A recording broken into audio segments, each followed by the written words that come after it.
बहुत समय पहले की बात है। एक रूपवान युवक धर्मपुर नामक नगर में रहता था। उसका नाम गंधर्वसेन था। उसके रूप के कारण नगर की कई युवतियां उसकी ओर आकर्षित थीं और उससे विवाह करना चाहती थीं। कई प्रस्ताव गंधर्वसेन के पास भेजे गए, किंतु उसने समस्त प्रस्तावों को अस्वीकार कर दिया। वह मां काली का परम भक्त था और प्रतिदिन मां काली की आराधना के लिए नगर पार नदी किनारे स्थित मंदिर जाया करता था। उस दिन भी वह मां काली है दर्शन करने आया था। पूजा संपन्न कर जब वह मंदिर से बाहर निकला तो उसे नदी पर एक युवती कपड़े धोते हुए दिखाई पड़ी।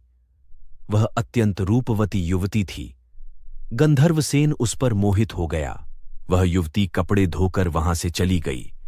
गंधर्वसेन भी घर लौट आया, किंतु उस युवती की सुंदरता उसके मन मस्तिष्क में बस चुकी थी।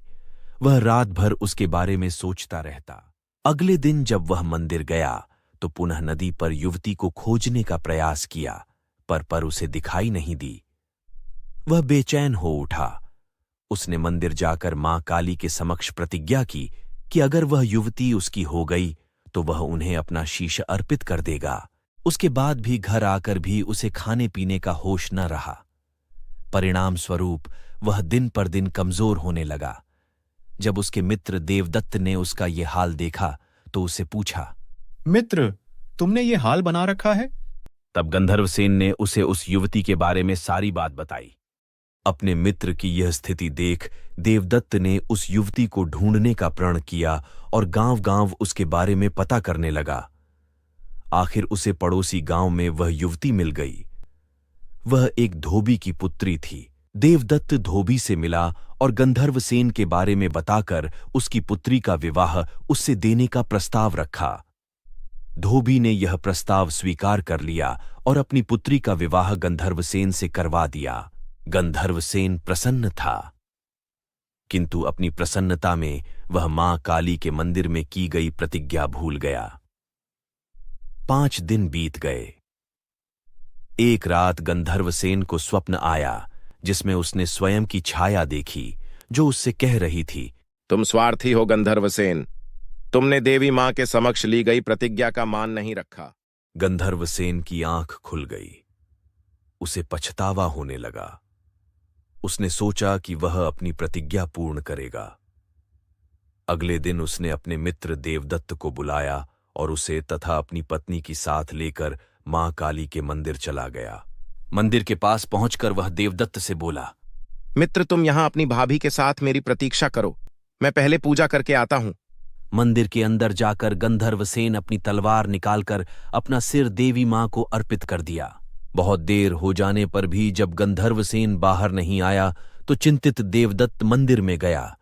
वहां वह गंधर्वसेन का मृत शरीर देखकर अत्यंत दुखी हो गया, किंतु अगले के क्षण उसे विचार आया कि निश्चय ही गंधर्वसेन ने स्वयं अपना शीश देवी मां को चढ़ाया है, किंतु कोई भी इस पर विश्वास नहीं करेगा।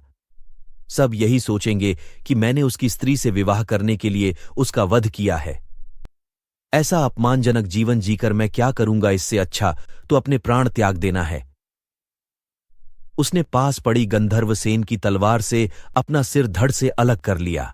उधर गंधर्वसेन की पत्नी को प्रतीक्षा करते हुए बहुत देर हो गई। किसी को बाहर न आता देख वो स्वयं मंदिर में चली गई। वहां अपने पति और देवदत्त को मृत देख उसका हृदय चीत्कार कर उठा। साथ ही वह डर भी गई। उसने सोचा कि मेरा पति जीवित न रहा, उस पर सब ये लांछन न लगा दें कि उसने अपने पति और उसके मित्र का वध किया है। वह भी अपने प्राण देने उतारू हो गई।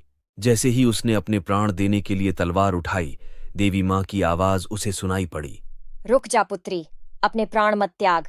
बोल, क्या वरदान चाहिए तुझे? वह रुक गई और हाथ जोड़कर देवी मां से वरदान मांगा। माँ, मेरे पति और उनके मित्र को जीवन दान दे दो। देवी मां ने कहा, तुम इन दोनों के सिरों को इनके धड़ों पर रखोगी तो ये जीवित हो जाएंगे। उसने वैसा ही किया और उसका पति और मित्र जीवित हो गए, किंतु उससे एक भूल हो गई थी। उसने गंधर्वसेन का सिर देवदत्त ने धड़ पर और देवदत्त का सिर गंधर्वसेन के धड़ पर लगा दिया था। जीवित होने के उपरांत गंधर्वसेन और देवदत्त उसके लिए आपस में झगड़ने लगे।